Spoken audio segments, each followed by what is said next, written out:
तो once again a very good evening everyone. I hope you are fit and fine. English literature school के session में आप सभी का स्वागत है। सेशन का टॉपिक आपको पता ही है, introduction to all literary terms in a detail way from M H Abrams popular book glossary of literary terms. So far अभी तक हम 170 literary terms form and movement के बारे में जान चुके हैं। ठीक है, उसके प्रॉपर एग्जांपल्स। सो आगे की सीरीज को यहाँ पर स्टार्ट करते हैं। The very first literary term for today session is parable. Yes, I hope you are familiar with this term. Parable एक फिक्शनल वर्क होता है, ठीक है, fictional short narrative that is used to prove or present a moral, और last में important क्या है, through human character. Human character के माध्यम से किसी मोरल को प्रेजेंट करने वाली वो शॉर्ट नरेटिव जो कि फिक्शनल होती है, उसी को पैरेबल बोलते हैं। ठीक है, it is almost similar to fable. Fable में क्या होता है, फेबल में क्या होता है कि फेबल में यही सारी चीजें, यही सारा नरेटिव फिक्शनल होता है, लेकिन वहां पर जो कैरेक्टर होते हैं वो एनिमल कैरेक्टर होते हैं, वो फेबल है। और जब ह्यूमन कैरेक्टर के माध्यम से किसी मोरल को प्रेजेंट करती हुई कोई शॉर्ट नरेटिव जो कि फिक्शनल होगी, उसको पैरेबल बोलते हैं। अगर हम लैंग्वेज की बात करें तो इट कैन बी प्रोज और वर्स, किसी में भी ये हो सकती है। ठीक है, so parable was a favourite device of Jesus for his didactic teaching. जब वो अपने मोरल सिखा रहे थे तो बाइबल के अंदर उन्होंने बहुत जगह पैरेबल का यूज किया है। एक प्रॉपर एक फेमस पैरेबल है द पैराडॉक्सिकल सन।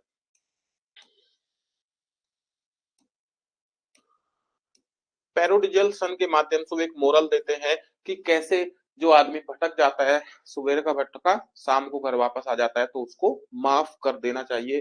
भगवान हमें माफ करता है, भगवान हमें अपनी गलती का रियलाइज करने तक का इंतजार करता है, और जब हम अपनी गलती का रियलाइज करते हैं तो वो हमें माफ कर देता है। तो हम ह्यूमंस को भी ऐसा ही करना चाहिए। ये एक मैसेज अपने इस पैराडॉक्सिकल सन स्टोरी के माध्यम से जीसस देते हैं, सेंट ल्यूक्स गॉस्पेल में सेंट ल्यूक देते हैं। तो बस मैं यहाँ ये कहना चाह रहा हूँ कि जीसस क्राइस्ट का एक फेवरेट टूल था पैरेबल, किसी मॉरल को बताने के लिए जब अपनी टीचिंग्स वो कर रहे थे। शेक्सपियर ने भी अपनी कुछ कहानियों में, इस प्लेस में इस तरह के पैराडॉक्सिकल सन जैसे कुछ एग्जांपल सेट किए हैं। आप देखेंगे हेनरी फोर्थ में जो फादर और बेटे, फॉल्स स्टार्ट नहीं बोलूंगा मैं, उनके जो बेटे हैं हेनरी फिफ्थ के नाम से बनते हैं बाद में, स्लिप द नेम। तो उनका जो रिलेशन है वो इस पैराडॉक्सिकल सन के जैसे रिप्रेजेंट किया गया, जो कि एक सेंट ल्यूक गॉस्पेल से एक पैरेबल है, एक फिक्शनल शॉर्ट नरेटिव जो प्रूव करती है, किसी मोरल को प्रेजेंट करती है थ्रू ह्यूमन कैरेक्टर। फैबल जिसको अपोलोग बोलते हैं, जिसको अपोलोग बोलते हैं, इसमें एनिमल कैरेक्टर होते हैं और इसमें ह्यूमन कैरेक्टर होते हैं। आप देखेंगे कि द ऑनेस्ट वुड कटर, एक कहानी पढ़ते हैं हम, ऑनेस्ट वुड कटर। ठीक है, तो उस ऑनेस्ट वुड कटर के माध्यम से एक मोरल दिया गया है कि हमें हमेशा ऑनेस्ट रहना चाहिए। कैसे जल की देवी ने उसको सभी एक्स, सभी कुल्हाड़ी सोने चांदी और उसकी खुद की, वो उसको गिफ्ट में दे दी उसकी ईमानदारी के कारण। यही होता है parable. Next term is paradox. एक फिगर ऑफ स्पीच होती है, self contradictory statement. Self contradictory statement और सेंटेंस इज कॉल्ड पैराडॉक्स। अपनी ही बात को काटता हुआ विरोधाभास प्रेजेंट करने वाले वाक्य को ही पैराडॉक्स बोलते हैं। ठीक है, आपको यहाँ पर एग्जांपल समझना है। The less is more, the less is more, there is only one rule that there is no rule. What do you say? दोनों सेंटेंसेस में आप देखेंगे कि ये स्टेटमेंट क्या कह रहा है, लेस इज मोर। ये पूरा वाक्य है और अपनी ही बात को ये कंट्राडिक्ट कर रहा है, विरोधाभास प्रेजेंट कर रहा है। तो जब कोई ऐसा स्टेटमेंट, कोई सेंटेंस, कोई क्लोज अपनी ही बात को कंट्राडिक्टरी लगे, उसको काट रहा हो, तो दैट इज कॉल्ड पैराडॉक्स। ठीक है, तो लेस इज मोर एक सेंटेंस होगा, लेकिन अब विरोधाभासी है कि लेस मोर कैसे हो सकता है। फिर कह रहा है कि there is only one rule that there is no rule. यहाँ पर एक ही रूल है कि कोई रूल नहीं है। सेंटेंस क्या है? पैराडॉक्स है, क्योंकि सेल्फ कंट्राडिक्टरी स्टेटमेंट है, अपनी ही बात को खंडित कर रहा है। अब आप मुझे बताइए, I am cruel only to be kind. ठीक है, इस सेंटेंस में आपको कंट्राडिक्शन दिख रहा है, इस पूरे सेंटेंस में आपको कंट्राडिक्शन दिख रहा है। मैं केवल क्रूअल हूं केवल काइंड होने के लिए। काइंड, जब आप क्रूअल हो गए हैं तो काइंड कैसे हो सकते हैं? लेकिन वो कह रहे हैं कि मैं क्रूअल हो रहा हूं, मैं बड़ा क्रूर हो रहा हूं केवल दयालु होने के लिए। कौन कैरेक्टर बोलता है? हेमलेट प्ले में हेमलेट बोलता है। ठीक है, हेमलेट प्ले में हेमलेट बोलता है that I am cruel only to be kind. एक सेंटेंस और लेते हैं, I have to spend money to earn money. मुझे पैसे कमाने के लिए पैसे खर्च करने, पैसे कमाने के लिए मुझे पैसे खर्च करने। बात तो सही है, लेकिन ये स्टेटमेंट अपने आप में क्या है? सेल्फ कंट्राडिक्टरी है, अपने आप को विरोधाभास प्रेजेंट कर रहा है।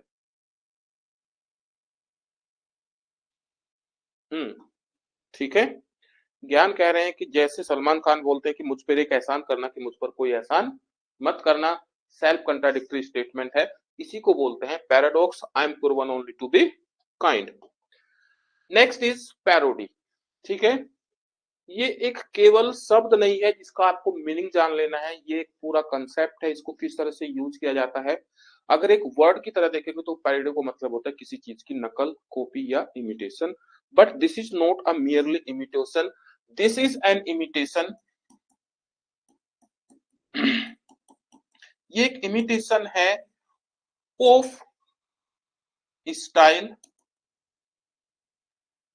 और manner of a particular author और इट्स वर्क। उस ऑथर के मैनर और स्टाइल की इमिटेशन, उसकी कॉपी। ठीक है, किस चीज की है? मैंने सर्किल कर दिया है, स्टाइल और मैनर। थोड़ा छोटा होगा, मैं लिख देता हूं, उसके स्टाइल या मैनर की कॉपी है, उसकी इमिटेशन है किसी ऑथर की या फिर उसके किसी वर्क की। सब्जेक्ट की नहीं है, मैटर की नहीं है, ध्यान रखिएगा। पैरोडी उसी को बोलेंगे जहां मैनर या स्टाइल को कॉपी किया गया, उसकी नकल पर जनरेशन की गई हो, उसी को पैरोडी बोला जाता है।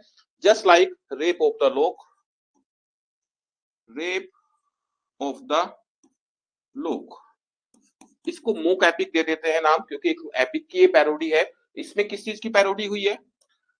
पैरोडी किस चीज की हुई है?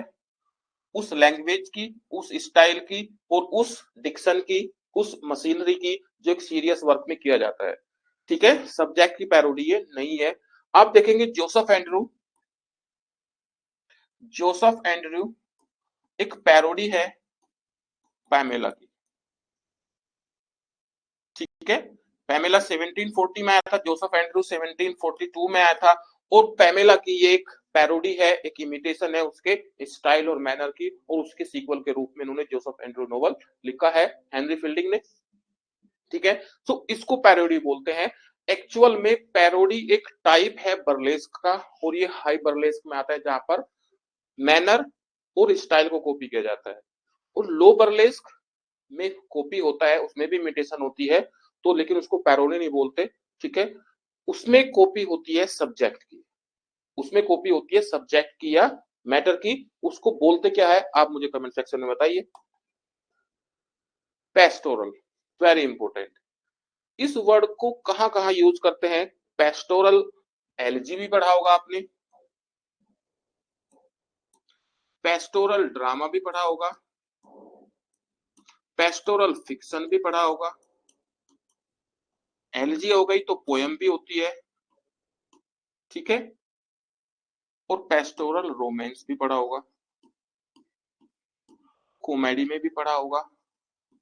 ये सब वर्ड के साथ आपको पेस्टोरल जगह जगह आपने जरूर यूज किया है।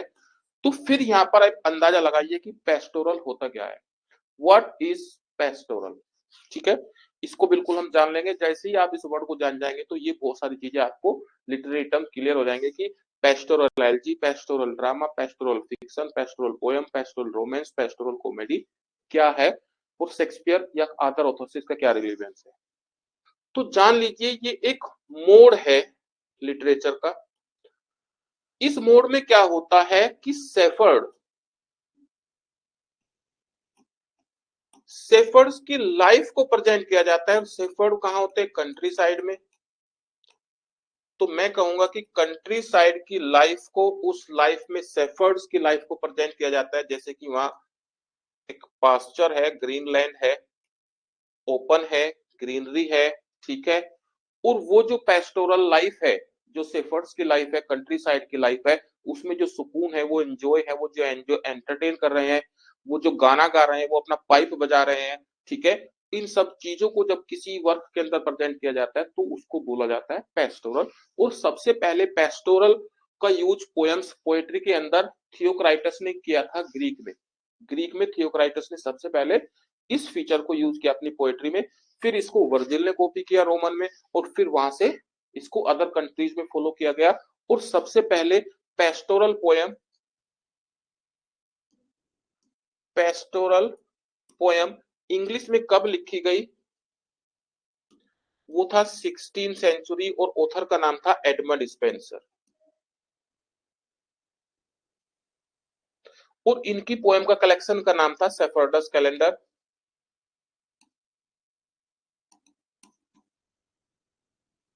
सेफर्डस कैलेंडर। तो इनकी जो पोयम थी जिसमें पेस्टोरल सेटिंग्स थी, पेस्टोरल मूड दिखाया गया था, तो ये एक मूड हुआ, ठीक है। तो वो पोयम बन गई पेस्टोरल पोयम, जिसमें सबसे पहला नाम आता है इंग्लिश में सेफर्डस कैलेंडर। अब अगर कोई एलजी है, किसी की शोक गीत है, किसी की डेथ पर मौन किया जा रहा है, और उस पर ये मोड ऐड कर दिया जाए, उस एलजी के साथ ये मोड ऐड कर दिया जाए जहां पर एक सेफर्ड है, साथ ही सेफर्ड की डेथ पर एक्सप्रेस कर रहा है, तो ये एलजी बन जाएगी पेस्टोरल एलजी। तो पेस्टोरल क्या है, एक मोड है, उसको आप कहीं भी यूज कर सकते हैं, उसमें ये सारे फीचर्स आते हैं पेस्टोरलिज्म में, ठीक है। जैसे कि कोई शहर की भाग दौड़ की जीवन से परेशान होकर और किसी देहात में और उन सेफर्ड की लाइफ के बीच में जाकर वो अपने आप को सुकून देखता है, वो एक मोड उसमें आ गया कंट्री लाइफ का। अगर ये सारे फीचर ड्रामा में आ जाए तो पेस्टोरल ड्रामा हो जाता है, ठीक है। ये सारे नोवेल के अंदर आ जाए तो वो पेस्टोरल नोवेल हो जाएगा। ये सारे मोड पोयम में आ गए। रोमांस एक एडवेंचर और सिविलिटी की कहानी होती है, और इसमें पेस्टोरल जर्नली होता ही है क्योंकि एडवेंचर को दिखाता है। और ये किसी कॉमेडी में आ गया तो पेस्टोरल कॉमेडी हो जाएगी, ठीक है। पेस्टोरल कॉमेडी के एग्जांपल में शेक्सपियर का एज यू लाइक इट आता है, जो कि एक रोमांटिक कॉमेडी भी है। और दूसरा नाम आपको मुझे कमेंट सेक्शन में बताना है कि क्या शेक्सपियर की कोई और कॉमेडी है जिसको पेस्टोरल कॉमेडी के नाम से जाना जा सकता है। क्या वहां पर ये मोड दिखाई देता है, तो आप खुद समझ जाएंगे, ठीक है। तो आई होप पेस्टोरल आपको क्लियर है, और उससे जुड़ने वाले बाकी सब जोनर आपको समझ में आ जाएगी। ये एक मोड है लिटरेचर में। Pathos, another interesting topic for you. जैसे जैसे आपकी वोकैबुलरी इतनी अच्छी होती चली जाएगी कि आप आपको लिटरेचर बहुत इजी समझ में आ जाएगी, ठीक है। और फिर भी कोई प्रॉब्लम होती है तो आप हमसे कांटेक्ट कीजिए, हम आपको हर तरह से हेल्प करेंगे। So what is pathos.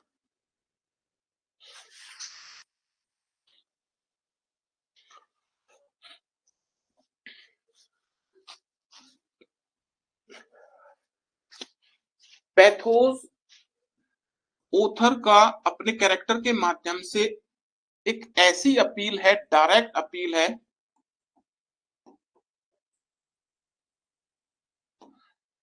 Appeal to the emotions of the audience, ठीक है। एक ऐसी टेक्निक, एक ऐसी कन्वर्सेशन, ऐसी बातचीत, ऐसा स्टाइल यूज किया कि जो ऑडियंस के इमोशंस को डायरेक्ट अपील करे, ठीक है। आप देखेंगे ओफिलिया। ओफिलिया जिस तरह से उसकी बॉडी लैंग्वेज, फेस एक्सप्रेशन, जो जो शब्द यूज कर रहे हैं, तो उसका सीधा असर ऑडियंस के इमोशंस पर पड़ता है कि वो वास्तव में हेमलेट से प्रेम करती थी और वो डिसहर्टेंड हो गई है, दिल उसका टूट गया है जब उसने इस तरह से बिहेव किया और उसके फादर को भी मार दिया। ठीक है, उसके सारे गिफ्ट वापस कर देती है, तो उसके गिफ्ट वापस करना, चेहरे के हाव भाव, वो जो फेस एक्सप्रेशन है, उससे ऑडियंस के इमोशंस को डायरेक्ट अपील होती है। तो इसी चीज को बोलते हैं पैथोस। ये ग्रीक टर्म है कि जब ऑडियंस के इमोशंस को अपील की जाती है डायरेक्ट, ठीक है, तो उसको बोलते हैं पैथोस। एक होता है लोगोस, ठीक है, लोगोस में अपील होती है, अपील टू रीजन, जिसको आप लॉजिक कह सकते हैं, तर्क कह सकते हैं, ऑफ द ऑडियंस।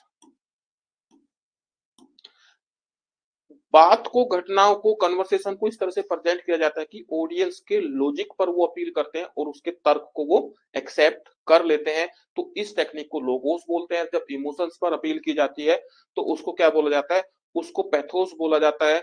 और एक तीसरा टर्म होता है एथोस, ठीक है, इसमें अपील की जाती है कैरेक्टर के पर्सनैलिटी पर, उसके स्टेटस पर, उसकी विश्वसनीयता पर। कैरेक्टर को इस तरह से प्रेजेंट किया जाता है कि ऑडियंस के इथोस को सीधा अपील करता है, कैरेक्टर्स को वो विश्वास करते हैं, उसके स्टेटस को देखते हैं कि जो स्टेटमेंट को कह रखा है, उसका जो स्टेटस है, उसका जो कद है, उसका जो एक इमेज डेवलप हो रही है कि वो कितना बिलीवेबल है, कि वो कितना सच्चा है, तो ये इथोस होता है। तो जब इमोशंस पर अपील करता है तो वो पैथोस, जब तर्क पर अपील होती है वो लोगोस, और जब स्पीकर की प्रेजेंटेशन उसके कद, उसके स्टेटस पर, उसकी विश्वसनीयता पर अपील की जाती है ऑडियंस के माध्यम से, उसको एथोस बोलते हैं। Pathos, logos and ethos. I hope I am able to make you understand what are these terms. So ये एक ड्रामा या उस लिटरेचर में उसको यूज किया जाता है ऑथर के माध्यम से, अपने कैरेक्टर की, अपनी स्पीच के माध्यम से, ताकि वो ऑडियंस पर उस तरह की अपील कर सके, तभी तो हमें वो रियलिस्टिक लगेगा। परसोना, परसोना के लिए आप इजी वर्ड कह सकते हैं कैरेक्टर, कैरेक्टर। लेकिन वास्तव में ये कैरेक्टर ना होकर कैरेक्टराइजेशन है।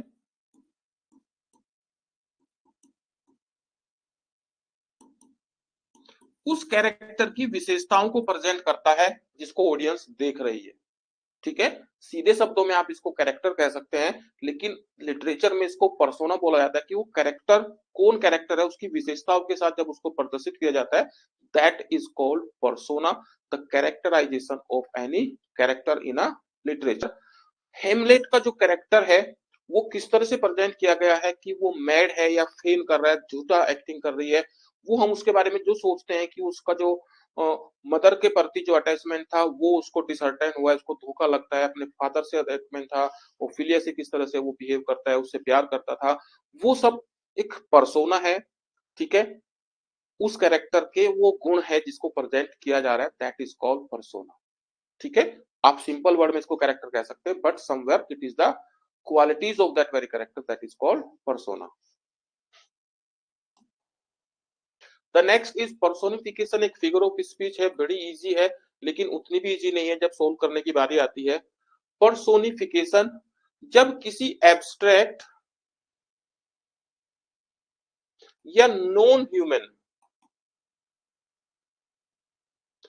थिंग को या ऑब्जेक्ट को human abilities, human qualities ascribe कर दी जाती है, उसको वो गुण के साथ प्रेजेंट किया जाता है किसी एब्स्ट्रैक्ट थिंग को या फिर नॉन ह्यूमन थिंग को ह्यूमन गुणों के साथ जब प्रेजेंट किया जाता है, so this quality, this sorry, this technique is known as personification. इसको हम सीधे शब्दों में फिगर ऑफ स्पीच के रूप में जानते हैं।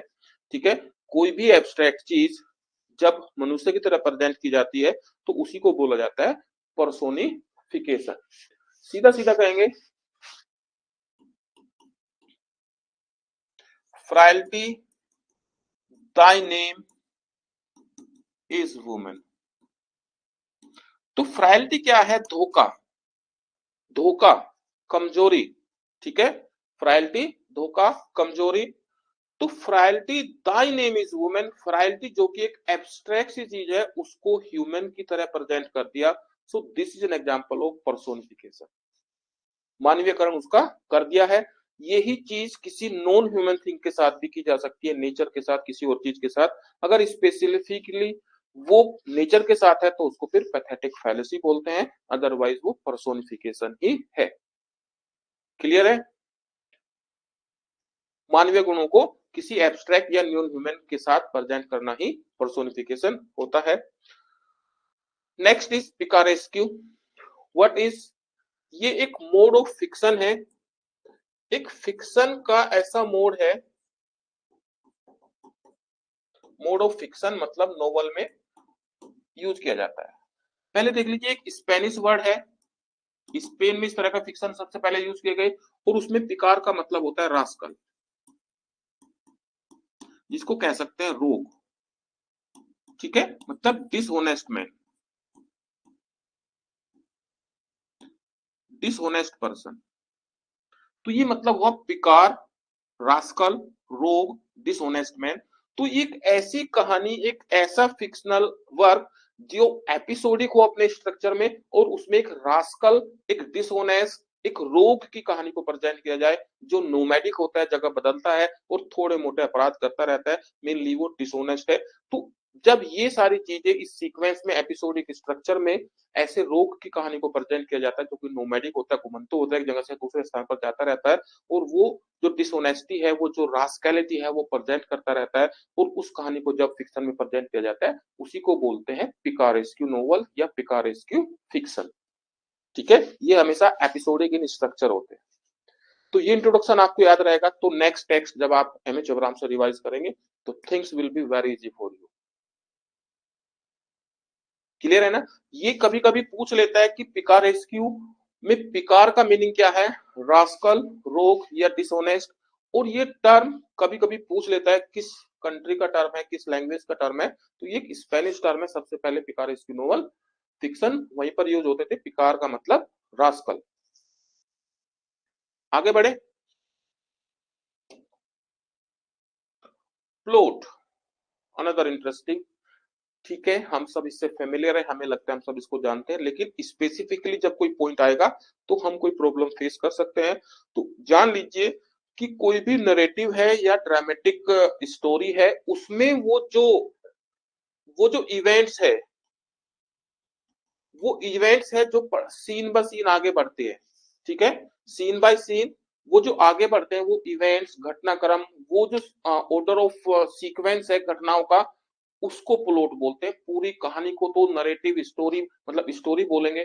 ठीक है, लेकिन प्लॉट उसके वो छोटे छोटे हिस्से जो कहानी को एक रेजोल्यूशन, एक एंड की तरफ लेकर जाते हैं। पहले क्लाइमैक्स की तरफ लेकर जाएंगे, फिर उसके आगे के हिस्से की तरफ लेकर जाएंगे। अगर वो घटनाक्रम ना घटे तो कहानी आगे कैसे बढ़ेगी? और वो जो घटनाएं होती हैं, उनका जो क्रम होता है, उन इवेंट्स और उन सीक्वेंस ऑफ इवेंट्स के घटित होने को ही प्लॉट बोला जाता है। तो प्लॉट में ये हुआ मतलब एक ऐसी इवेंट हुई। ठीक है, तो हेमलेट प्ले के अंदर एक इवेंट होती है, murder of Gonzago, mouse trap perform किया जाता है। ठीक है, तो वो जो घटना है वो पूरी इसमें दिखाई गई है, वो कहानी को आगे लेकर जाती है। तो that is the part of plot. तो अब ये पूछा जाता है कि प्लॉट क्या है? इन सब के कॉम्बिनेशन को ही प्लॉट बोलते हैं। ये घटना ही कहानी को उस इवेंट्स के माध्यम से आगे लेकर जाती है ताकि एंड तक पहुंचा जा सके। तो वो छोटे छोटे घटनाक्रम ही प्लॉट कहलाते हैं। क्लियर है? रेस्पॉन्स करते रहिए। Next is poetic justice. Wow, क्या इंटरेस्टिंग चीज है, एग्जाम में आने वाला पॉइंट है पोएटिक जस्टिस। एपिसोडिक का मतलब होता है एक एपिसोड के रूप में दिखाया जाता है कि इस बार मैं मेरठ में हूँ, अगली बार मैं मुजफ्फरनगर में हूँ, उससे अगली बार मैं सहारनपुर में हूँ, और वहां पर वो सब घटनाक्रम को अलग अलग एपिसोड के रूप में दिखाया जाता है। उसी को बोलते हैं एपिसोडिक इन नेचर। ठीक है, पिकारेस्क्यू नोवेल के बारे में पूछा आपने। Yes, the term is poetic justice. क्या होता है पोएटिक जस्टिस, ही क्यों बोला? सबसे पहले देख लीजिए, टॉमस राइमर टॉमस राइमर एक ड्रामा क्रिटिक थे, ड्रामा क्रिटिक थे। कब? 17th century. तो उन्होंने एक कंसेप्ट दिया, ये एक तरह का क्रिटिसिज्म हो जाएगा, एक तरह का कंसेप्ट हो जाएगा कि कहानी के अंदर, चाहे वो पोएट्री हो, ड्रामा हो या व्हाटएवर इट इज, कि उसके अंदर जो व्यक्ति गुड कर रहा है उसको रिवार्ड मिलना चाहिए और जो बुरा कर रहा है उसको पनिशमेंट मिलना चाहिए। कहानी इस तरह से आगे बढ़नी चाहिए, इस तरह से फिनिश होनी चाहिए, that reward for the good doer and punishment for the bad one, for the character in the narrative और ड्रामा। बात भी सही है। तो जो अच्छा कर रहा है उसको रिवार्ड मिले और जो बुरा कर रहा है उसको पनिशमेंट मिले, इस तरह से कहानी प्रेजेंट होगी तो ऑडियंस पर, समाज पर उसका एक अच्छा इंपैक्ट रहेगा और चीजें इसी तरह से लिटरेचर पे आनी चाहिए।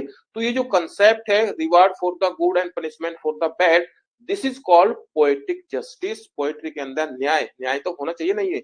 सो ये कंसेप्ट दिया था टॉमस राइमर ने 17th सेंचुरी में, ठीक है। Reward for the good and punishment for the bad doer of the character who ever या वट एवर इट इज। तो यही कंसेप्ट है पोएटिक जस्टिस का, यही कंसेप्ट है पोएटिक जस्टिस का। आपसे ये सेंचुरी पूछी जा सकती है और आपसे इसके प्रोफाउंडर पूछे जा सकते हैं।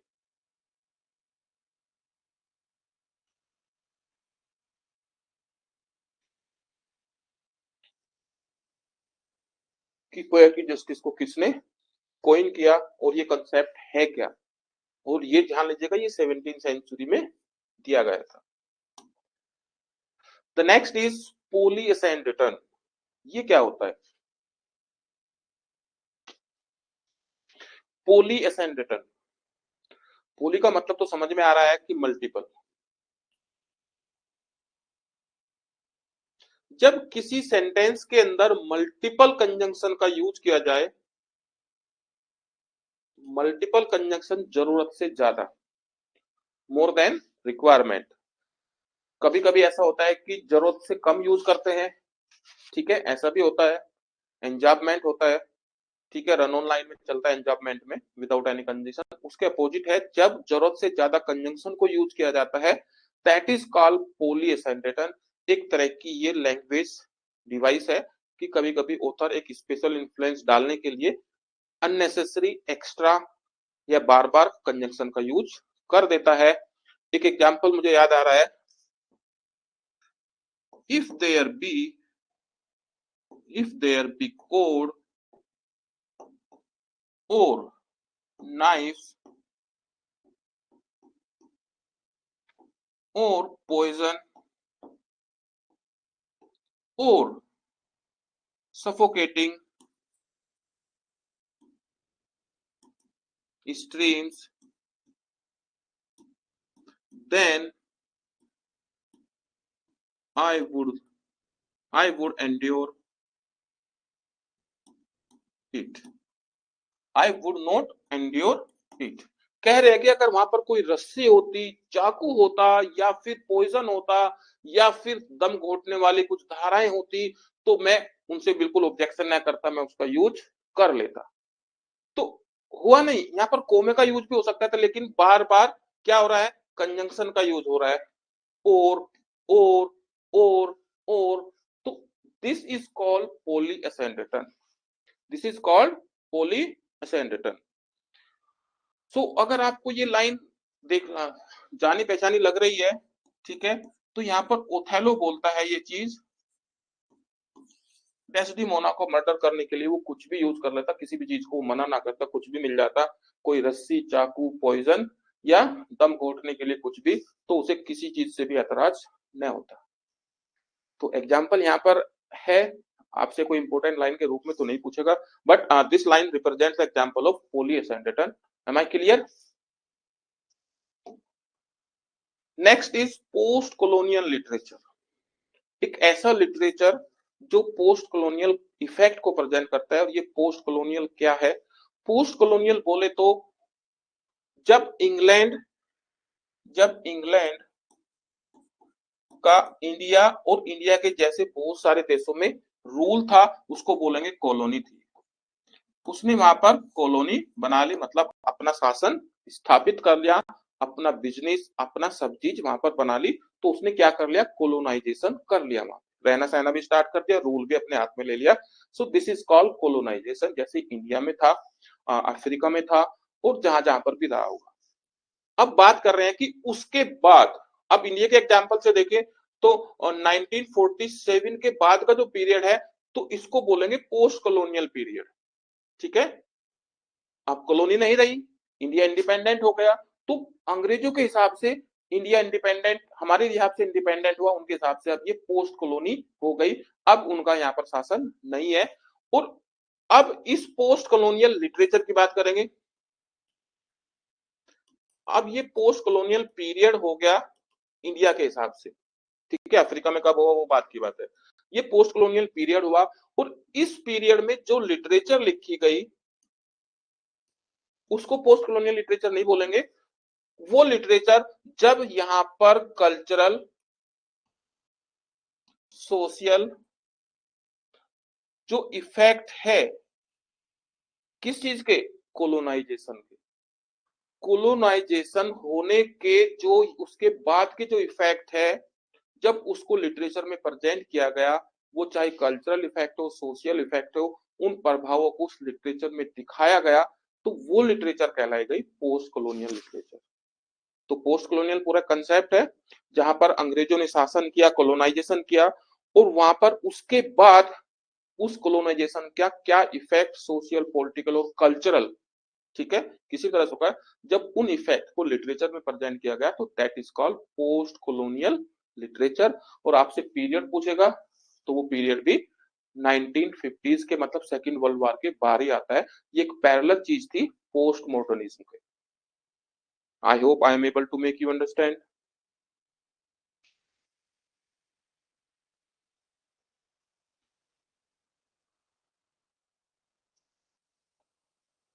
The next is post modernism. ठीक है, ये जो सेकेंड वर्ल्ड वॉर था, और ऑनवर्ड आप कहेंगे फिर 1950s एंड 60s का जो पीरियड था, जहां मॉडर्निज्म कंसेप्ट, जैसे मॉडर्न कंसेप्ट ने क्लासिकल और ट्रेडिशनल कंसेप्ट को खंडित करते हुए अपना एक नया पैटर्न सेट किया, नरेटिव का, ड्रामा का, पोएट्री की फॉर्म का, ऐसे को पीछे छोड़ते हुए मॉडर्निज्म कंसेप्ट आया, जिसमें अब मल्टीपल नैरेटिव पैटर्न हो सकते हैं, और उसमें कैरेक्टर किस तरह के होंगे, उसमें कंसेप्शन किस तरह का होगा, जैसे मेटाफिक्शन वगैरह आ गया। ठीक है, तो उनको एनालाइज कैसे किया जाएगा, वो जो नई आई कि इंटरटेक्सुअलिटी का बहुत ज्यादा यूज किया गया, कि किसी दूसरे वर्क के टेक्स्ट को उसमें शामिल कर उसको प्रेजेंट किया गया, चाहे वो रेफरेंस के रूप में हो, या एनालाइज के रूप में हो, या एल्यूजन के रूप में यूज किया गया हो। तो जब इन सब कंसेप्ट को यूज किया गया, जो मॉडर्निज्म के बाद आया, कब, सेकेंड वर्ल्ड वॉर के बाद, इसी को बोला गया पोस्ट मॉडर्निज्म। और अगर कोई लिटरेचर इसमें लिखी गई, वो पोस्ट मॉडर्निज्म लिटरेचर होगी। वो कंसेप्ट है, वो फिनोमिना है, तो पोस्ट मॉडर्निज्म आ जाता है, जहां पर इंटरटेक्सुअलिटी और मॉडर्निज्म कंसेप्ट के अलावा एक नए पैटर्न की नरेटिव पैटर्न, डिजाइन, इन सब चीजों को यूज किया गया। तो मेनली पीरियड क्या है ये, 1950-60s onward, that is called post modernism. 19th century के लेट और फर्स्ट वर्ल्ड वॉर के समय 20th सेंचुरी में वो मॉडर्निज्म चल रहा था, जो उससे पहले के पीरियड को पीछे छोड़कर नई स्टाइल को यूज किया, और उसको भी छोड़कर आगे को यूज किया, ये post modernism. Next is prologue. ठीक है, ये किसी भी लिटरेरी जर्नल में यूज किया जा सकता है, और प्रोलोग किसी किसी लिटरेचर के ड्रामा हो, या पोएट्री हो, या फिक्शन हो, उसके स्टार्टिंग में उसके स्टार्टिंग में एक इंट्रोडक्टरी स्पीच या प्रेजेंटेशन, या उसमें किस बारे में वो चीजें होने वाली है फोरशैडोइंग करने के लिए, स्टार्टिंग में जो एक स्पीच के रूप में, एक लेंथी होती है, छोटी मोटी चीज नहीं होती है, स्पीच या इंट्रोडक्टरी पेज के रूप में उसको प्रेजेंट किया जाता है, तो उसको बोला जाता है प्रोलोग। आजकल हम जनरली उसको प्रीफेस कह लेते हैं।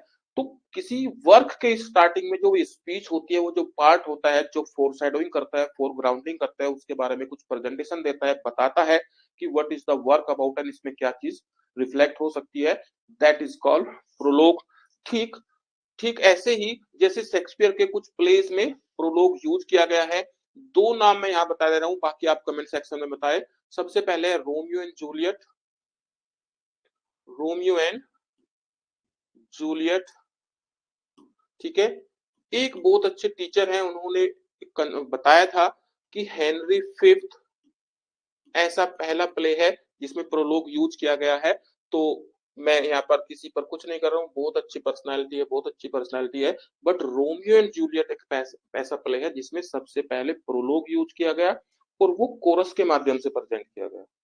ठीक है। उसके बाद हेनरी फिफ्थ आया था, तो उसमें भी कोरस ही प्रोलोग प्रेजेंट करता है। तो अगर कोरस और प्रोलोग दोनों का कंसेप्ट आता है तो उसमें सबसे पहला प्ले रोमियो एंड जूलियट है। अगर आपने गलती से कहीं कुछ चीज नोट कर ली हो तो इसको आप अपडेट कर लीजिएगा। ठीक है।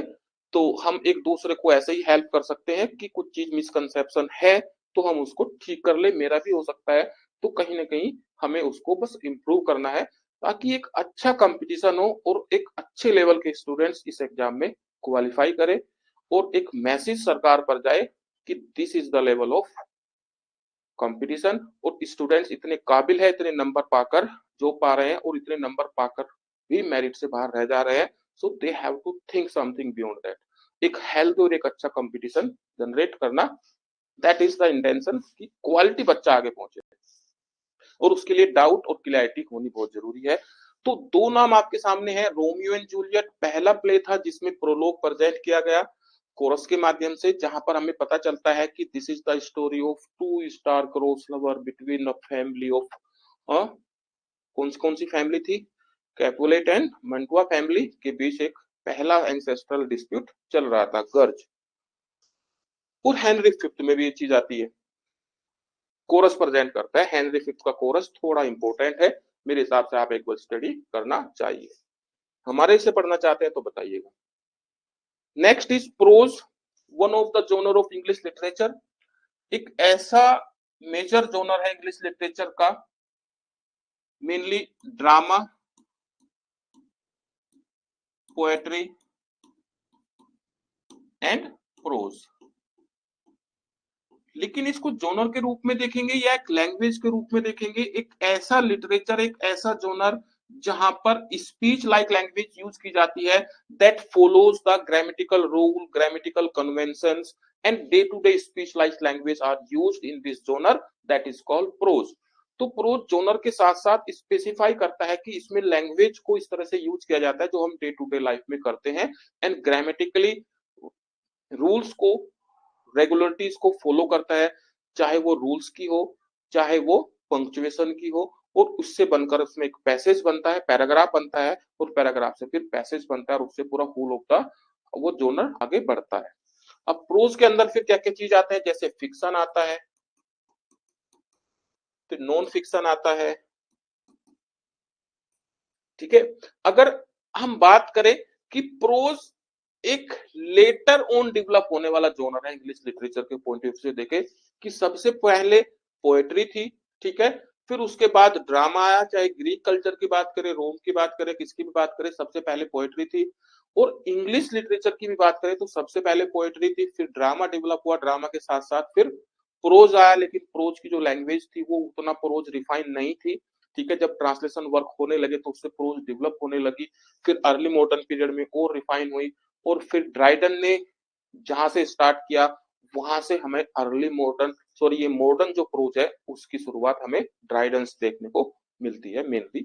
तो ये लेटर ऑन डेवलप होने वाला जोनर है इंग्लिश लिटरेचर का। सबसे प्राचीन पोएट्री है, फिर ड्रामा है, और फिर प्रोज लेटर ऑन डेवलप है, मतलब डेवलप होने वाला जोनर है। लैंग्वेज पर ये पॉइंट था। Next is protagonist. इसका सीधा सीधा संबंध ड्रामा, ड्रामा में सेंट्रल कैरेक्टर से होता है। ड्रामा से भी नहीं, कोई भी लिटरेरी वर्क के अंदर जो सेंट्रल कैरेक्टर है, ड्रामा बोल दिया मैंने, नहीं आप उसको एलिमिनेट कर दीजिए, central character of any literary work, any literary work. ठीक है। इसको हम हीरो नहीं कहेंगे, हीरो हम नहीं कहेंगे, protagonist is not equal to hero, हम एक्सप्लेन कर देंगे। बट इसको यहां से समझना है, the central character of any literary work is called protagonist, जो उस कहानी के सेंटर में है, कहानी की जो घटनाएं हैं उसके चारों तरफ घूमती है, इर्द गिर्द घूमती है, उसी को प्रोटोगोनिस्ट बोला जाता है। For example Prince Hamlet Prince Hamlet in play Hamlet is the protagonist. ठीक है, आप देखेंगे घटनाक्रम किसके चारों तरफ घूमता है, मैकबेथ के, ओथेलो के, किंग लेयर के। ठीक है, साथ साथ में मिरांडा, मिरांडा के चारों तरफ घटनाक्रम घूम रही है, तो उस पॉइंट से वो हो जाएगी। अगर रोजलिंड की बात करें, ठीक है, गनीमेड जो आप डिस्गाइज कर लेती है, तो these are the central character. But कभी कभी क्या होता है कि जैसे रिचर्ड थर्ड सेंट्रल कैरेक्टर है रिचर्ड थर्ड के अंदर, लेकिन वो हीरो नहीं है, उसके अंदर हीरो वाले गुण नहीं है।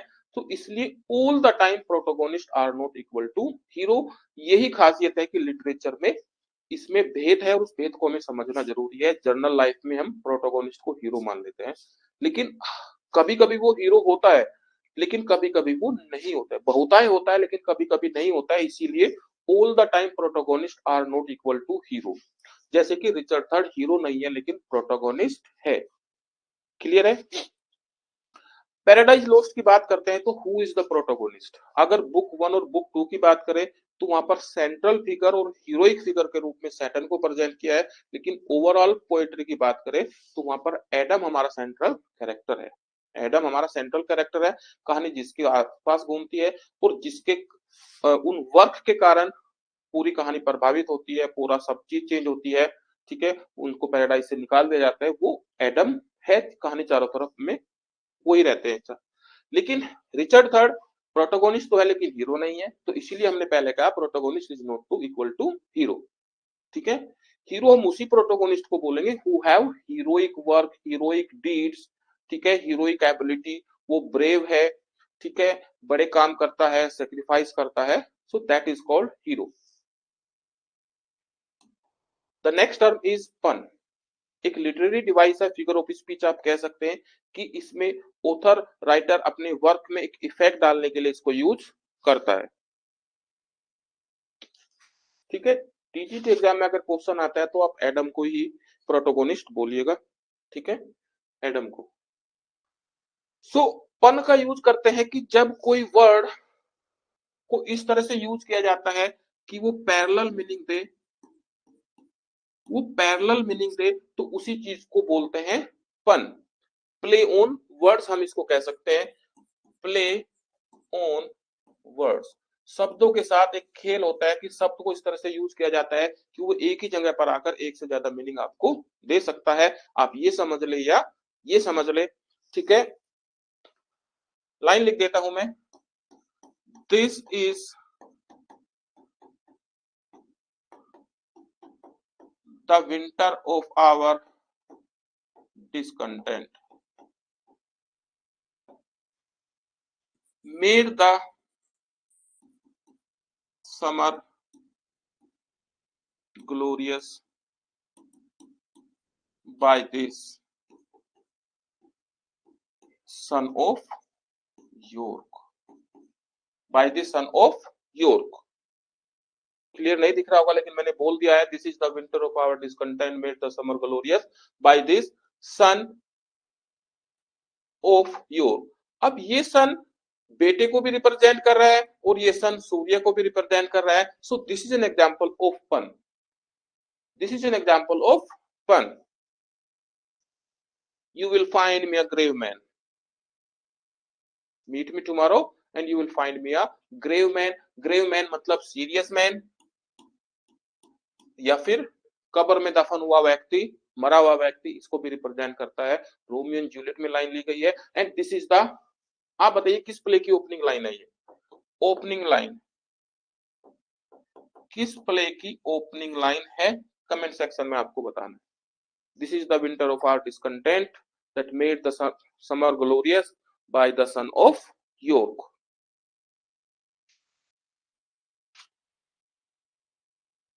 तो प्ले ऑन वर्ड्स, यहां शब्दों को इस तरह से यूज किया गया कि खेल की तरह वो लगता है, that is called fun. Quatrain, ये फॉर्म ऑफ स्टेंजा है, फॉर्म ऑफ स्टेंजा। और इस स्टेंजा फॉर्म में कितनी लाइन होती है? 4 लाइन, 4 लाइन स्टेंजा फॉर्म। ठीक है। जब 2 लाइन होती है उसको कपलेट बोलते हैं, 3 लाइन होती है उसको टर्सेट बोलते हैं, 4 लाइन होती है उसको क्वार्टेन बोलते हैं, 6 लाइन होती है उसको सेस्टेट बोलते हैं, ठीक है। और 5 लाइन होती है क्विनकेन बोलते हैं, 7 लाइन होती है उसको टोसेरियन स्टेंजा या राइम रॉयल बोलते हैं, 8 लाइन होती है तो वोटेवा बोलते हैं, और 9 लाइन होती है स्पेंसेरियन स्टेंजा होती है। इससे ज्यादा लाइन के लिए स्टेंजा फॉर्म नहीं बनाई है, ठीक है। एमएच ब्रांस और जितना हम जानते हैं तो इतनी ही है। तो 2 से लेकर 9 तक होती है, लेकिन जिसमें 4 लाइन होती है उसको क्वार्टरेन बोलते हैं। और अगर वो लाइन आयम्बिक पेंटामीटर है, आयम्बिक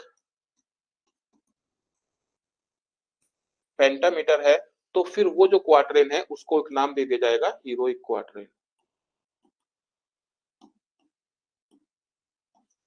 हीरोइक क्वार्टरेन, ठीक है। तो शेक्सपियर के जो सोनेट्स है वो 3 क्वार्टरेन और एक कपलेट में डिवाइड होते हैं। 3 क्वार्टरेन और एक कपलेट मतलब 3 क्वार्टरेन मतलब 4 लाइन के 3 स्टेंजा, 4 लाइन के 3 स्टेंजा, 3 क्वार्टरेन। और एक कपलेट का मतलब होता है कि इसमें 2 लाइन का स्टेंजा है। So this is called quatrain and heroic quatrain. Heroic quatrain को अगर आपको बहुत अच्छा एग्जांपल जानना है तो उसके लिए एक नाम याद रख लीजिएगा, elegy written in country churchyard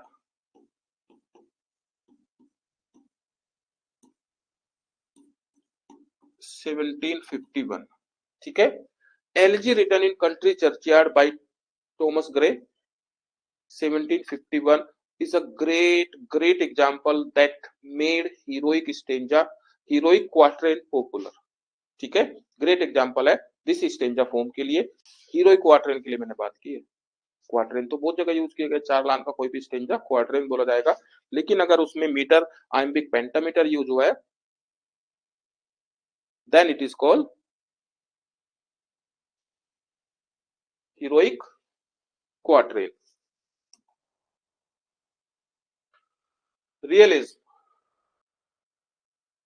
realism एक मूवमेंट है जहां पर ऐसे लिटरेचर प्रेजेंट की गई है 19th सेंचुरी में जो सोसाइटी के रियलिटीज को हूबहू प्रेजेंट करती है। देखिए 19th सेंचुरी में आई थी रोमांटिसिज्म जो आइडियलिज्म को प्रेजेंट करती है, उसके बाद नेचुरलिज्म आई जो नेचुरल मतलब जो चीज जैसी है उसको ऐसी प्रेजेंट करता है, लेकिन समाज में स्पेशली कैरेक्टर और उसकी घटनाओं को हूबहू प्रेजेंट करना ताकि वो एक रियल अपील ऑडियंस तक कर सके और वो एक चेंज जिसकी जरूरत होती है वो उसको इफेक्टिवली प्रेजेंट कर सके और वो चेंज की डिमांड ऑडियंस रखे जनता के रूप में, ठीक है। तो उसी को बोलते हैं, ऐसी मूवमेंट को बोला गया रियलिज्म 19th सेंचुरी के लेटर पार्ट में। ऐसा लिटरेचर जो समाज की वास्तविकता को हूबहू प्रेजेंट कर रही थी, उसमें कैरेक्टर की दुख को, उसकी घटनाओं को, उसके इमोशंस को, वो जो इंसिडेंट है उसमें कोई चेंज नहीं किया, वो जितना भी दर्द भरा था उसको उसी मोड में प्रेजेंट किया गया। तो रियलिज्म को प्रेजेंट कराया था ये चीज। अब आपको यहाँ पर कंफ्यूजन इस चीज से होगा कि जब रियलिज्म को प्रेजेंट करा तो फिर फिक्शन कैसे हुआ। देखिए काल जो कहानी ली गई है वो काल्पनिक है, लेकिन उसमें जो इफेक्ट क्रिएट किए गए हैं सच्चाई उसमें चेंज नहीं किया, उसको हूबहू उस तरह से ही प्रेजेंट किया गया है। सो ये एक मूवमेंट थी फिक्शन में यूज की गई है जिसमें बिल्कुल रियलिज्म प्रेजेंट किया गया है लिटरेचर के माध्यम से 19th सेंचुरी के later part.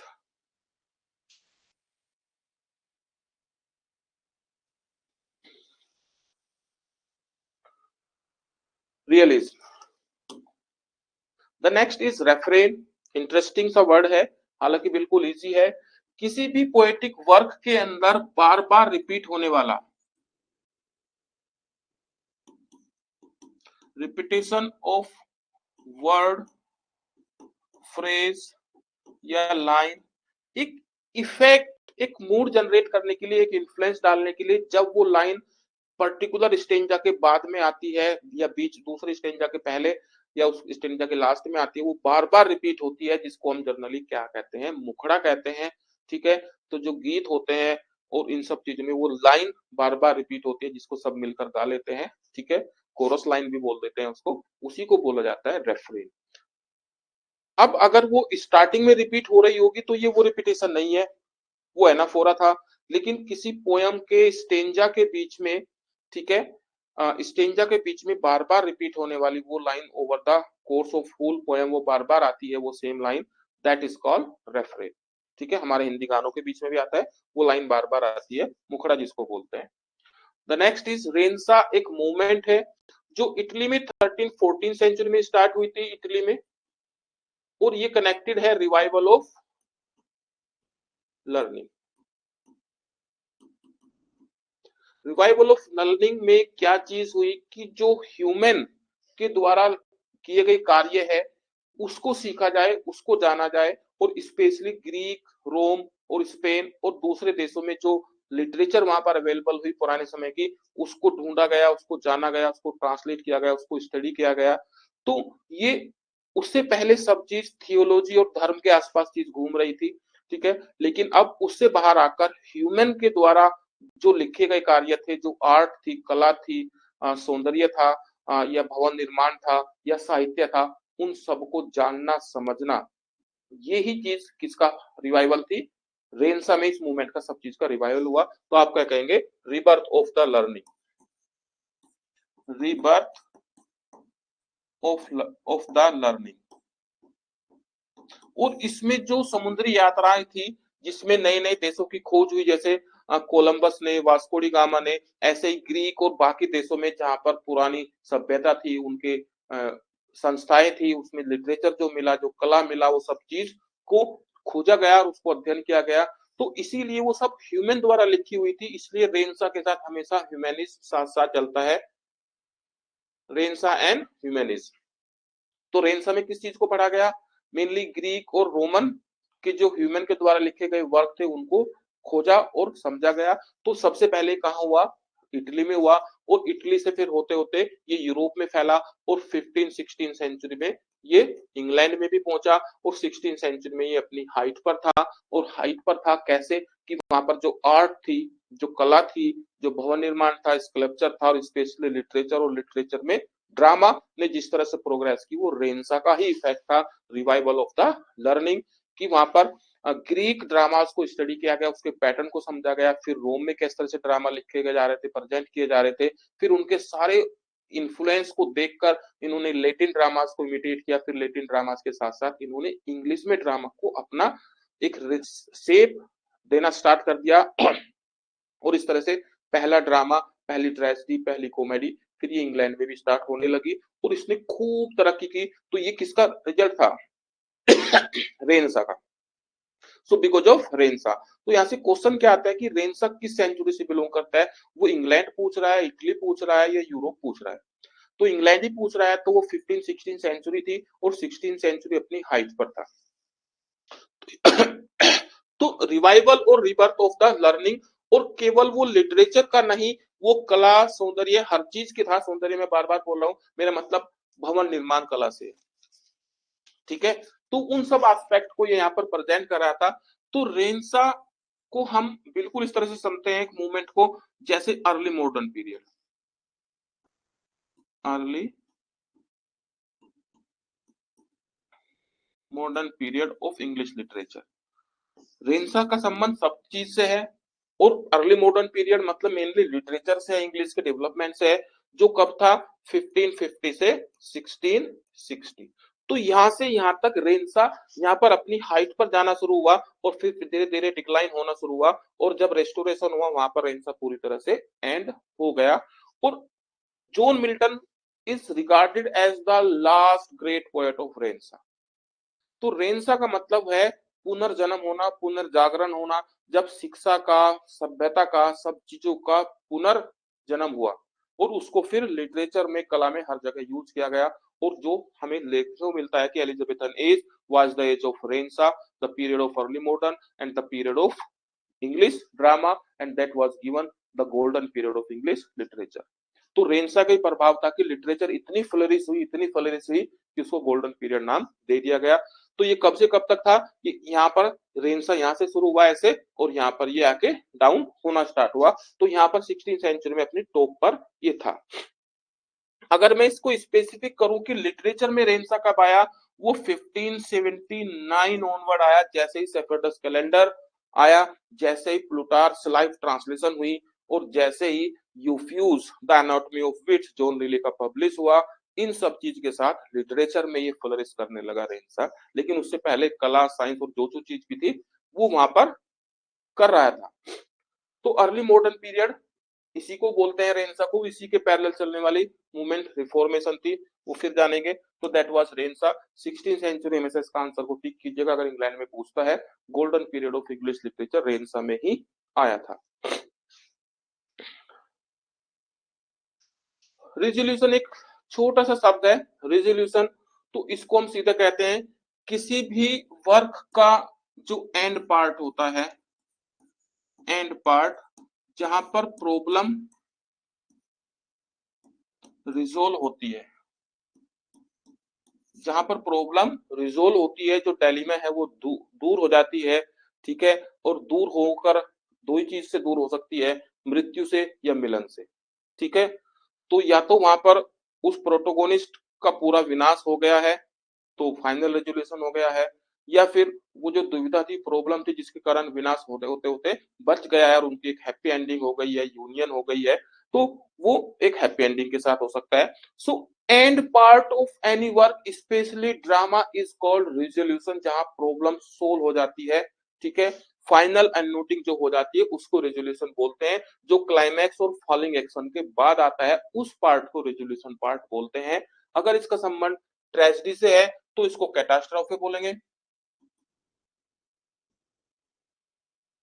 And part of a tragedy. भाई रिजोल्यूशन एंड पार्ट है, अगर वो ट्रेजेडी का है तो कैटास्ट्रोफे, और अगर वो कॉमेडी से है तो डेनुमा,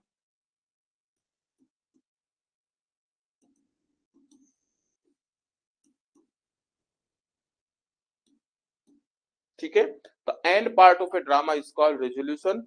if it is ended with a happy ending then it is called resolution. If it ended with a destruction or death of the protagonist then it is called catastrophe.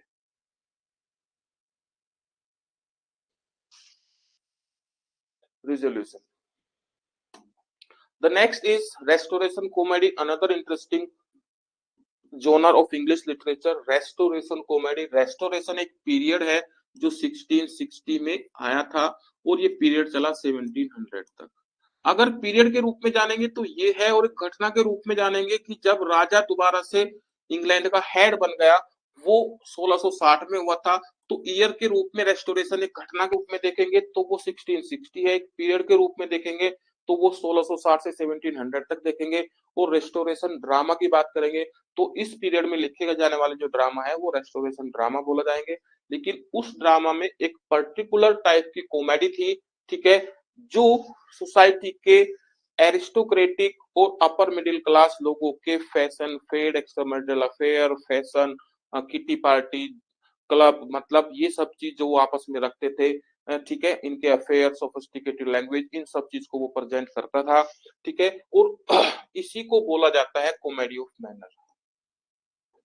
Comedy of, जब ये comedy in सब चीजों को present करती है तो इसी को क्या बोलते हैं, कॉमेडी ऑफ मैनर्स, जिसका अर्ली एग्जांपल शेक्सपियर ने प्रेजेंट किया है। लेकिन ये कॉमेडी रेस्टोरेशन पीरियड पर अपनी हाइट पर थी, तो इसीलिए कॉमेडी ऑफ मैनर को रेस्टोरेशन कॉमेडी बोला जाता है। तो रेस्टोरेशन कॉमेडी मेनली क्या होती है, कॉमेडी ऑफ मैनर। और इसमें जो इसके मास्टर थे वो विलियम कॉन्ग्रेव थे।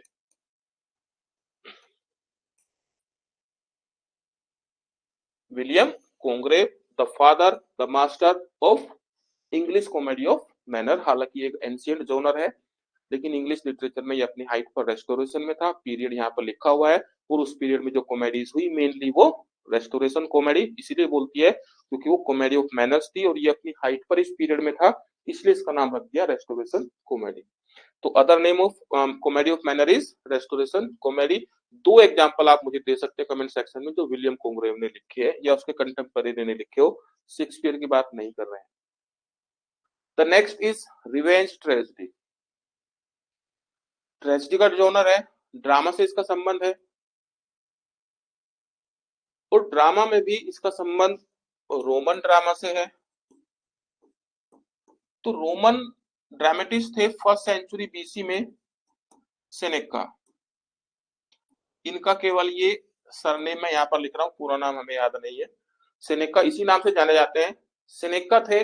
उन्होंने ऐसी ट्रेजेडीज लिखी जो क्लासिकल ट्रेजेडीज के अपोजिट मार धाड़ से भरी हुई थी, खून, कत्ल, बदला, ठीक है, मैस्केर हो जाना, वो सब एलिमेंट इसमें लिखे थे। लेकिन इनका क्या था, वो उन्होंने लिखने पढ़ने के पर्पज से लिखे गए थे, स्टेज पर उसकी प्रेजेंटेशन नहीं होती थी जब सेनेका ने लिखी। और सेनेका की इन ट्रेजेडीज को 6 या 10 थी, या 10 में से 6 की ट्रांसलेशन इंग्लिश में की गई। तो जब इसको देखा गया तो उनको इंग्लिश ड्रामेटिस्ट को अच्छा लगा रेंसा के समय में, जब यूनिवर्सिटी विट्स का टाइम चल रहा था, ठीक है। और उन्होंने इसको ये अच्छा लगा, इसका जो मटेरियल था, ब्लड, रिवेंज, कार्नेज, हत्या, वो सब इसमें लगा। घोस्ट कैरेक्टर का होना, मेनली मेनली घोस्ट कैरेक्टर, वो जब एलिमेंट इनको देखे, इनको अच्छे लगे, तो उन्होंने रोमन सेनेका से कॉपी कर कर इन्होंने स्टार्ट किया। जो फर्स्ट ट्रेजेडी है, फर्स्ट इंग्लिश ट्रेजेडी, को कहां से कहां पहुंच गई। First English tragedy Gorboduc. Gorboduc जिसको फेरेक्स एंड पोरेक्स भी बोले जाते हैं, फेरेक्स एंड पोरेक्स उनके बेटे थे। तो कैसे एक दूसरे को मारते हैं, एक दूसरे को सारे मार देते हैं बदला लेने के लिए, ठीक है। इसका बाद में टाइटल फेरेक्स एंड पोरेक्स रखा गया। गोरबुडक, गोरबुडक का ईयर क्या है, 1561-62, ठीक है, शायद यही है। तो गोरबुडक जो है, ये एक रिवेंज ट्रेजेडी और ट्रेजेडी ऑफ ब्लड बोला जाता है। तो रिवेंज का मतलब जहां बदला कहानी का मेन हिस्सा हो, और उस बदले के लिए जो मर्डर होता है, खून जो बहता है, तो यही अल्टरनेटिव नेम इसके लिए यूज किए जाते हैं। रिवेंज ट्रेजेडी की जो थीम होती है वो रिवेंज होती है। तो गोरबुडक जो फर्स्ट इंग्लिश ट्रेजेडी है, फर्स्ट ब्लैंक वर्स में लिखे जाने वाला प्ले भी है, वो अपने आप में क्या है, ट्रेजेडी ऑफ ब्लड है, जिसको हम रिवेंज ट्रेजेडी बोलते हैं। और क्योंकि सेनेका से इंस्पायर है ये मटेरियल, सेनेका के कंसेप्ट को फॉलो किया है स्टेज पर, सेनेका ने स्टेज पर नहीं किया था, उन्होंने केवल लिखा था, तो इसलिए इसको सेनेकन ट्रेजेडी भी बोलते हैं। तो revenge tragedy is equal to tragedy of blood is equal to Senecan tragedy, ठीक है। अब इसके लिए फिर जो बड़ा नाम आता है वो है the Spanish tragedy. The Spanish tragedy, शायद ये 1587 में आई थी। टॉमस काइड इसके ऑथर थे, टॉमस काइड इसके ऑथर थे। अगर शेक्सपियर से इसका संबंध रखे, शेक्सपियर ने 37 प्लेज लिखे, और उनका जो वर्क है टाइटस एंड्रोनिकस, टाइटस एंड्रोनिकस, आपको मुझे इसका जोनर, सब जोनर बताना है, ट्रेजेडी तो है, सब जोनर बताना है। टाइटस एंड्रोनिकस, और फिर इनका मास्टरपीस हेमलेट, ये दो प्ले इस कैटेगरी में आते हैं, सब जोनर में आते हैं, ठीक है। और यही मैंने पूछा था, इनका सब जोनर यही है, ट्रेजेडी ऑफ रिवेंज है, रिवेंज ट्रेजेडी है, जो कहीं ना कहीं प्रभावित है टॉमस काइड से, the Spanish tragedy.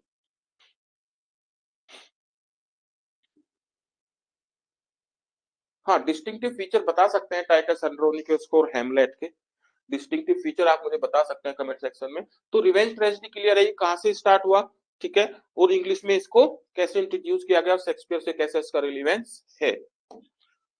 The next is rhetoric.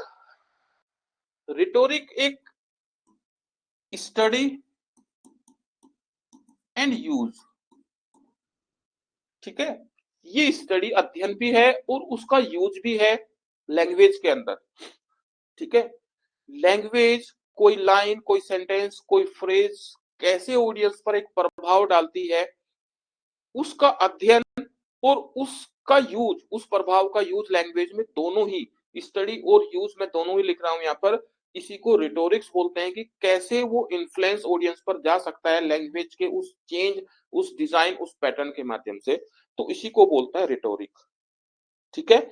एक तरह से अध्ययन है, कि ये विज्ञान है, जैसे फोनेटिक्स होता है, कि लैंग्वेज को किस तरह से यूज किया जाए कि वो ऑडियंस को इन्फ्लुएंस कर सके, प्रभावित कर सके, ऑथर अपनी डिजायर, पैथोस, इथोस या उन सब चीजों को वो अचीव कर सके, जो चीज वो हासिल करना चाहता है, तो वो उसका अध्ययन रिटोरिक्स में यूज किया जाता है, स्टडी किया जाता है, और उसका इस्तेमाल भी रिटोरिक्स के थ्रू ही किया जाएगा।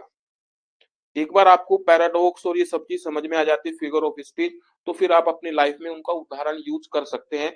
तो पहले आपने समझा फिर उसको यूज किया, तो उसका अध्ययन और यूज दोनों ही रिटोरिक्स में कवर होता है। तो जितने भी लिटरेरी टेक्निक्स है, डिवाइस है, फुट मीटर है, मतलब इसको किस तरह से यूज करें, प्रभाव डाल सके, फिगर ऑफ स्पीच को यूज कर सके, रिटोरिक क्वेश्चन कैसे पूछ सके ताकि वो एक इंप्रेसिव लगे, वो सब रिटोरिक्स में पढ़ा जाता है। Rhyme scheme, very good. Poetry के अंदर एक कंसेप्ट होता है राइम स्कीम का। पोइट्री वर्स में लिखी जाती है, वहां रिदम तो होता ही है, लेकिन कुछ वर्स ऐसे होते हैं कि वो राइम को फॉलो करते हैं, जैसे कि फॉर्मल वर्स होता है। जैसे कि फॉर्मल वर्स होता है तो उसमें एक राइम फॉलो होती है, तो इसको हमें एंड राइम बोलना चाहिए। किसी लाइन के एंड में जो साउंड है, वो साउंड है, वो पैटर्न अगली लाइन के साथ भी मैच कर सकता है या नहीं कर सकता है, वो फिर कहीं और जाकर मैच करेगा, तीसरी लाइन में कर सकता है फिर, और फिर चौथी लाइन में दूसरी का कर सकता है। ठीक है, या फिर ऐसे हो सकता है कि पहले ए और ए, फिर बी और बी। तो एक साउंड पैटर्न हो गया, कि वो किस तरह से यूज करेगा वो ऑथर पर डिपेंड करता है। तो लास्ट लाइन के लास्ट में जो एंड साउंड होगी वो किसी और लाइन की एंड साउंड से मैच करेगी, और जब ये पैटर्न ऐसे ही पूरे वर्क के अंदर, उस पोएट्री के अंदर बनता चला जाता है, इसी को बोलते हैं राइम स्कीम। ठीक, इसको हम समझ सकते हैं कि शेक्सपियर के जो स्टेंजास है उसमें 14 लाइन है, 14 लाइन है, और उसका एक राइम स्कीम है ए बी ए बी। ठीक है, फिर अगले क्वार्टरेन की है सी डी सी डी, फिर अगले क्वार्टरेन की है ई एफ ई एफ, और लास्ट में जो कपलेट है उसकी जी जी है। तो 14 लाइन की की बनती है, तो ये डिपेंड करता है उस लाइन के लास्ट की साउंड पर, वो अगले लाइन से या फिर किसी और लाइन से मैच करेगी उस स्टेंजा के अंदर। That is called rhyme scheme. ठीक है, आपको मुझे राइम रॉयल की राइम स्कीम बतानी है, राइम रॉयल की राइम स्कीम बतानी है, बता सकते हैं तो स्पेंसरियन स्टेंजा की भी बता दीजिए, स्पेंसरियन स्टेंजा की, क्योंकि ये हर साल एक कोई सी इनमें से एक एग्जाम में जरूर पूछी जाती है। ठीक है, the next is romanticism. Romanticism एक मूवमेंट है, लिटरेरी मूवमेंट है, that falls between 1798 to 1837, mainly आपके एग्जाम के पॉइंट ऑफ व्यू से देखे तो, वरना इसमें थोड़ा सा विभेद है। तो रोमांटिसिज्म अगेंस्ट आया था न्यू क्लासिकल के, in response to new classicism. New classical age में लिटरेचर, फुट मीटर, लैंग्वेज को किस तरह से बंधन में बंधी हुई थी, एक एक क्लोज हीरोइक कपलेट उस फॉर्म में बंधी हुई थी कि आपको उसी में लिखनी है, और वो जो लिटरेचर है वो एरिस्टोक्रेटिक लोगों के लिए लिखी जा रही थी, कॉमन लोग को समझने पढ़ने में दिक्कत आती थी। तो उसके रेस्पॉन्स में एक ऐसा कंसेप्ट आया जहां पर लिटरेचर को कॉमन मैन की लैंग्वेज में लिखा जाएगा, और उसका सब्जेक्ट भी कॉमन मैन होगा, और वो मीटर और फुट में बंधी हुई नहीं होगी। और उसके पीछे तर्क भी दिए गए कि essentially there is no difference in prose and poetry. ठीक है, तो वर्ड्सवर्थ ने दिए अपने अपने second edition of preface to lyrical ballad में, लिरिकल बैलेड का सेकंड एडिशन में पूरा पूरा कंसेप्ट उन्होंने दिया, और उस चीज को फिर बाकी ऑथर्स ने भी फॉलो किया, स्पेशली एस.टी. कोलरिज और रॉबर्ट सदी ने। फिर इसकी यंगर जनरेशन आई जो इस कंसेप्ट को फॉलो कर रहे थे, और उनका मानना था कि हमारी लर्निंग जो है वो नेचर की तरह होनी चाहिए, उसमें किसी चीज का बंधन नहीं होना चाहिए, वो बिल्कुल फ्री होनी चाहिए। और उस समय जो फ्रेंच रिवॉल्यूशन थी उसका प्रभाव उस पर बहुत था। ठीक है, इक्वालिटी और लिबर्टी और फर्टर्निटी की वो बात कर रहे थे, और एक बच्चे को, वो रूसो के कंसेप्ट से प्रभावित एक बच्चे को नेचर में बिल्कुल फ्री छोड़ देना चाहिए। तो ये सब चीज अगेंस्ट थी न्यू क्लासिकल कंसेप्ट के, कि पोएट्री फ्री होनी चाहिए मीटर से, वो बंधन में नहीं होनी चाहिए, और जहां बंधन होगा तो वहां एक टैलेंट को उतना एक्सप्रेशन नहीं मिल सकता, ये फैक्ट भी है।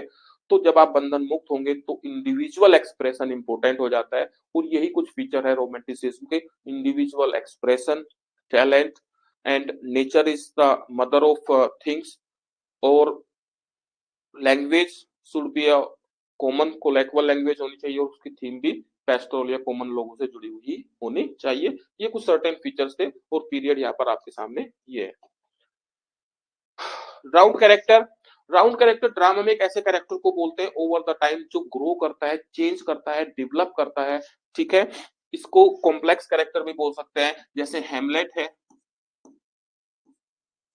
हेमलेट एक राउंड कैरेक्टर है और किसी भी ड्रामा की आर्टिस्टिक सक्सेस के लिए, उसकी सफलता के लिए कैरेक्टर का राउंड होना जरूरी है, specially protagonist. So over the course of period of plot of the drama that character develop emotionally, mentally and spiritually और इंटेलेक्चुअली। वो जो ग्रो करता है, चेंज होता है, कि हम as a audience, as a critic उसको समझना और उसको किसी को समझाना मुश्किल हो जाए, चैलेंजेस हो जाए, तो उसको कॉम्प्लेक्स कैरेक्टर या राउंड कैरेक्टर बोलते हैं। So this much is about today. कुछ और भी हो सकता है, but I think it is sufficient time for you, and I hope you enjoyed the session and you got a clarity. एक कर्टन जो है, जो कभी हमारी आंखों पर, दिमाग पर पड़ा रहता है, वो एक धारणा जो है, कई बार हम किसी चीज को सुनकर या थोड़ा पढ़कर जान जाते हैं, उसमें थोड़ी सी क्लैरिटी जरूर आई होगी। आई होप इस क्लास को आप एक बार और देखेंगे तो you will have more clarity, and चीजें आपको आसान लगेगी जब आप बाकी लिटरेचर को पढ़ोगे इन सब चीजों को समझने के बाद। यही वो गलती है जो स्टूडेंट्स करते रहते थे, कि डायरेक्ट ऑथर्स को पढ़ेंगे, डायरेक्ट उनके वर्क्स को पढ़ेंगे और फिर कहते सर हमें समझ में नहीं आया, मैंने तो दो तीन चार पांच और एक, तो बहुत सारे वर्क पढ़ना it is not good thing. पहले उसको समझने के लिए वो शब्दावली आपके पास होनी चाहिए, टर्म, मूवमेंट और वो सब चीजें, वो यहीं से आएंगे एमएच अब्राम्स की पूरी स्टडी के साथ। So that's it about to. चलिए बाय एवरीवन।